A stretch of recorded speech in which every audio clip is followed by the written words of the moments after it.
Israel has launched a deadly military offensive against Gaza, with fighter jets and warships attacking the occupied territory. The operation began with the airstrike assassination of the military leader of Hamas. The Palestinian group pledged to open the gates of hell in retaliation. Well, for more, let's now cross live to RT's Tom Barton. He's in Tel Aviv. So, Tom, what can you tell us at this stage? Well, Bill, the situation down there on the south, in the south of Israel and also in Gaza continues to escalate at the moment. Israeli jets are still bombing sites throughout Gaza. 20 sites specifically mentioned by Israeli defense sources. They say they want to destroy terrorist infrastructure down there. But they've gone on with these bombings, starting today with the killing of Ahmed Jabiri, the head of Hamas's military wing. A video earlier showed a missile hit his car, which exploded, and that there was then followed by this escalation of bombing. The Israeli Navy has also joined in shelling northwestern Gaza, reportedly hitting its targets there. We're not quite sure what those targets are. Hamas, for its part as well, has been firing rockets back into Israel. Some of those shot down by Israeli anti-missile defences. It all goes back a few weeks with Hamas's rocket attacks increasing in their intensity. Hundreds of rockets fired over the past couple of weeks, and also an airstrike at the weekend by Israel which killed 4, including 3 children, report Palestinian authorities. That led to this current escalation and the fear at the moment that Israeli ground troops may go in and invade Gaza, as they did in the new year of 2008-9 with Operation Cast led back then. This is called Operation Pillar of Defense now, a different name but very much the same pattern seems to be repeating itself. Israel has called up reservists and they have said that they are prepared to send in ground troops if they deem it necessary. There's also been a wider diplomatic response as well with international groups like the UN and nations like the UK calling for restraint. For the Palestinian President Mahmoud Abbas, he has called for an emergency meeting of the Arab League. That will either happen tomorrow or on Saturday, and he's also called for a stop to Israeli aggression. And lastly by Egypt as well, with its new government, the first sort of test for them on this on the Israeli-Palestinian question, and they have come out and draw their ambassador to Israel over this. They're outraged over it and they want Israel to stop this offensive immediately. There is further speculation that they may open the Rafah crossing, the only crossing between Israel and Gaza, which would potentially allow many civilians, possibly fighters who want to escape, to leave Gaza, but could potentially also let in a lot of fighters, either Muslim Brotherhood fighters or other Islamist militant group fighters, to go into Gaza, which could provide reinforcements for Hamas if it wanted to stand toe-to-toe against Israel, and could further exacerbate what is already a very unnerving, very tense and very violent situation down there. Tom, thanks very much indeed for that live update. No doubt more from Tom throughout the day here on our...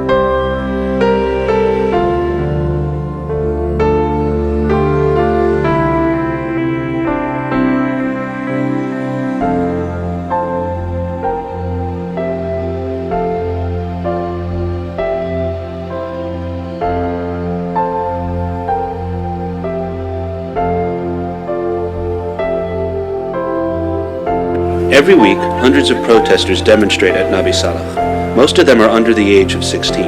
They provoke and taunt our soldiers, attempting to draw a response. In some cases, parents send their children to the heart of the demonstrations. Note that photographers stand by, waiting for any sign of confrontation. Among the photographers are also the parents of the children. The girl, who later becomes very agitated, is calmly waiting for the camera to start rolling before beginning her provocation.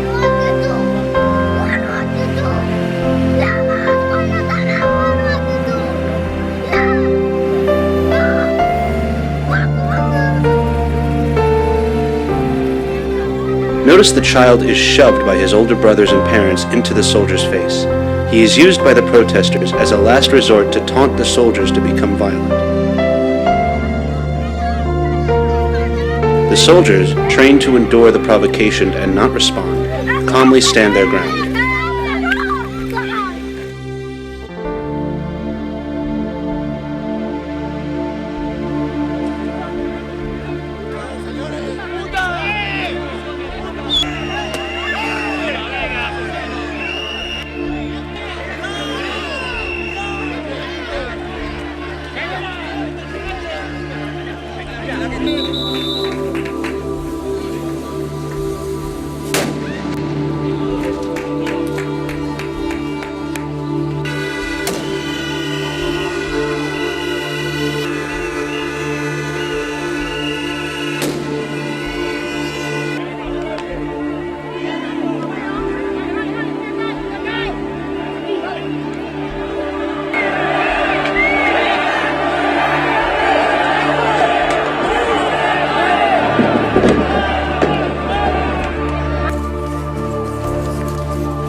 In the capital of Guatemala, people poured onto the streets Wednesday morning after a magnitude 7.5 earthquake shook the area. The strong quake could be felt as far away as Mexico City and El Salvador. U.S. officials said there was a possibility of a local tsunami, but were not issuing an immediate warning for the broader region. This is Guatemala's largest earthquake since 1976. Nicole Grether, The Associated Press. Veronica Amata and her family are busy clearing out their belongings. Wednesday's devastating earthquake left her house in ruins, and she's worried for the safety of her family. She had hoped for help from the government, but with more than 95 aftershocks registered since the quake, she and her brothers and sisters are taking matters into their own hands. The house is uninhabitable. You can't go over there because that wall isn't safe. And there's a big hole in the floor over there. Now we don't have anywhere safe to go. But the destruction wrought by the earthquake has also brought out the best in people. It seems like on every street corner here in the city of San Marcos, there's a scene like this one behind me. People getting together, helping each other, trying to get things better. 18-year-old Lucia Gutierrez is one of dozens of university students who've traveled as much as 6 hours to volunteer in the cleanup. We need to reach out to the people who need assistance. We want them to know that even though they've lost everything, there's always a friend to help. Medical student and rescue volunteer Walter Rodriguez has spent his day going from house to house assessing structural damage. With government engineers nowhere to be seen, he says it's essential that people understand the dangers of staying in their homes. Houses like this were built from mud bricks with wooden support beams. But over the years, the wood has rotted out. Now it isn't safe to live in. 73-year-old Nicasia Arcenia has lived in the same place for as long as she can remember. Being told her home will need to be demolished is overwhelming. I am an old woman. I don't see how I will go somewhere else. Seeing my house like this makes me cry. While the earthquake lasted for less than a minute, recovering from the effects will take much longer. More than 1,000 people are without shelter, and while the government has said it would provide building materials and other assistance, it's not clear how long this could take. But many Guatemalans are determined to get through this together, a ray of hope in an otherwise bleak situation. David Mercer, Al Jazeera, in San Marcos, Guatemala.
with that mystery and fatal explosion. The pictures out of Indianapolis overnight, harrowing. Look at this. More than a dozen homes damaged or destroyed, hundreds of people forced into the streets in the middle of the night. ABC's John Triffin is on the story. John, good morning.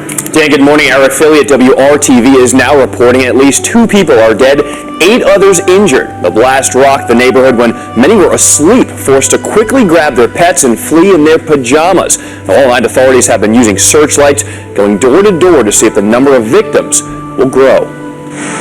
Those at the scene say it looked like a war zone. A deafening explosion late Saturday night left this quiet suburban neighborhood up in flames. 2 houses leveled, 2 others set ablaze, and around 200 people forced from their homes. The scene? Collapsed walls, shattered windows, and metal from cars melted. The blast could be heard from miles around. It was just so big and overwhelming, you can't even explain it. So we were just trying to get out of there, and that's what we did. The shockwaves blew out windows and garage doors of nearby houses, many damaged by flying debris. As soon as you go outside, just like it was snowing, there was insulation falling down from the sky. The house, what I saw was just gone. I mean, there was nothing left. Many neighbors are now staying with relatives and friends. Others are sleeping on cots at a local elementary school. Investigators are waiting until daylight to search through the rubble. Complicating their pre-dawn search, authorities did not know definitively how many people were in the neighborhood when the blast occurred. And investigators still have no idea what caused this, but should have a better understanding as a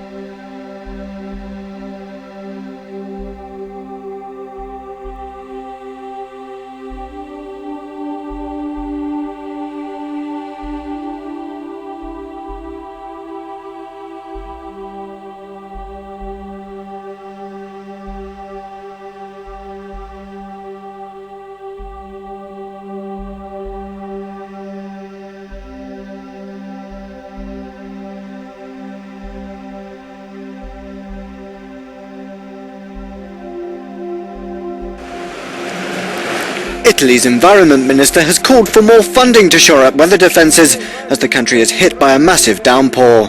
The heavy rains which started in the north have now moved to Umbria in the centre of the country. In the scenic region known as the Green Heart of Italy, people were forced to flee as they were hit by flooding and mudslides. In neighbouring Tuscany, around 200 people were evacuated from their homes after 23 centimetres of rain fell in just 4 hours. Bridges, vineyards and olive groves were all swept away.